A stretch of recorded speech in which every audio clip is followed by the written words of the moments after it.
সৰ্বানন্দ সোণোৱাল ডাঙৰীয়াক মন্ত্ৰিত্ব দিয়াটো বাৰু সেইটো ঠিকেই আছে, কিন্তু বিজেপি দলত কি হৈছে চাওকচোন। পবিত্ৰ মাৰ্ঘেৰিটা কোনদিনা বিজেপিত যোগদান কৰিছিলে বাৰু?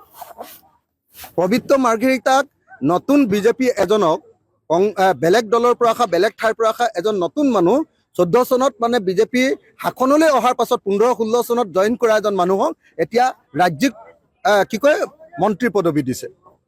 যি সময়ত দিলীপ শইকীয়া থাকি গ'ল, কেন্দ্ৰীয় তেওঁলোকৰ জেনেৰেল ছেক্ৰেটাৰী আছিলে, পুৰণি বিজেপি। যি সময়ত আমাৰ আপোনাৰ লখিমপুৰৰ পৰা আমাৰ শোণিতপুৰৰ পৰা জিকি যোৱা ৰঞ্জিত দত্ত, তেওঁ পুৰণি বিজেপি, তেওঁক নিদিলে। যি সময়ত কামাখ্যা প্ৰসাদ তাছা, কিমান দিনৰ পুৰণি বিজেপি আপোনালোকে সকলোৱে জানে, তেওঁলোকক নিদিলে। এতিয়া কি কাৰণে আপোনাৰ পবিত্ৰ মাৰ্ঘেৰিটাক দিছে?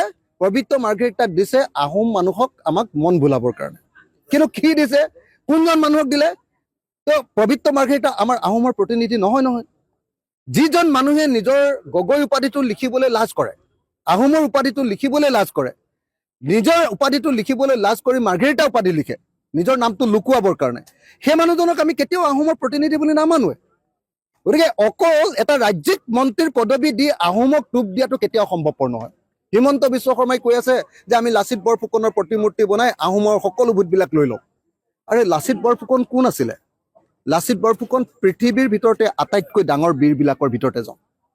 লাচিত বৰফুকনে অসমক ৰক্ষা কৰি গ'ল কাৰণেহে আমি অসমীয়া আজিৰ দিনটোত বাচি আছো। তো সেই লাচিত বৰফুকনৰ নামত মূৰ্তি এটা বনাই আহোম জাতিটোক কিনি ললো বুলি ভাবিলেতো কেতিয়াও নহ'ব।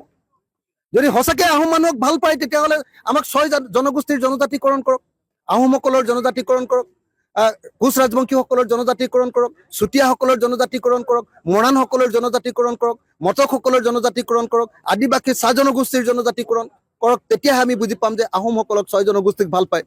6 জনগোষ্ঠীৰ ৰাজনৈতিক অধিকাৰ এফালৰ পৰা কাটিব। এইবাৰটোতো যদি 400 চিট পালেহেঁতেন তেতিয়াহ'লে আহোমৰটো OBC চিটটো কটা গ'লহেঁতেন, ৰিজাৰ্ভেশ্যনটো কটা গ'লহেঁতেন, SC বিলাকৰ ৰিজাৰ্ভেশ্যনটো কটা গ'লহেঁতেন, ST ৰিজাৰ্ভেশ্যনো কটা গ'লহেঁতেন।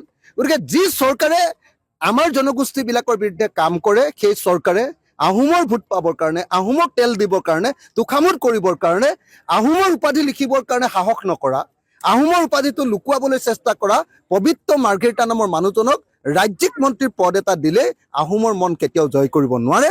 এইটো তেওঁলোকৰ বৃথা চেষ্টা। আটাইতকৈ ডাঙৰ কথা, পুৰণি বিজেপি প্ৰত্যেকজন মানুহক অপমান কৰা হৈছে। ৰঞ্জিত দত্তক অপমান কৰা হৈছে, কামাখ্যা প্ৰসাদক অপমান কৰা হৈছে, দিলীপ শইকীয়াক অপমান কৰা হৈছে। এইবিলাক পুৰণি মানুহবিলাকক সকলোকে এলাগি কৰি এতিয়া নতুনকে অহা মানুহক তেল মাৰিবৰ কাৰণে, হিমন্ত বিশ্ব শৰ্মাৰ মানে চেলা চামুণ্ডা হোৱাৰ কাৰণে এতিয়া পবিত্ৰ মাৰ্ঘেৰিটাক ৰাজ্যিক মন্ত্ৰীৰ পদবী দি এতিয়া নিশ্চিতভাৱে মই ভাবোঁ যে সকলো পুৰণি বিজেপি মানুহৰ মনত অন্তৰত আঘাত মাৰি দিছে, আৰু সেইকাৰণে এইটোৰ পৰা বিশেষ একো লাভ নহ'ব বুলি মই ভাবোঁ।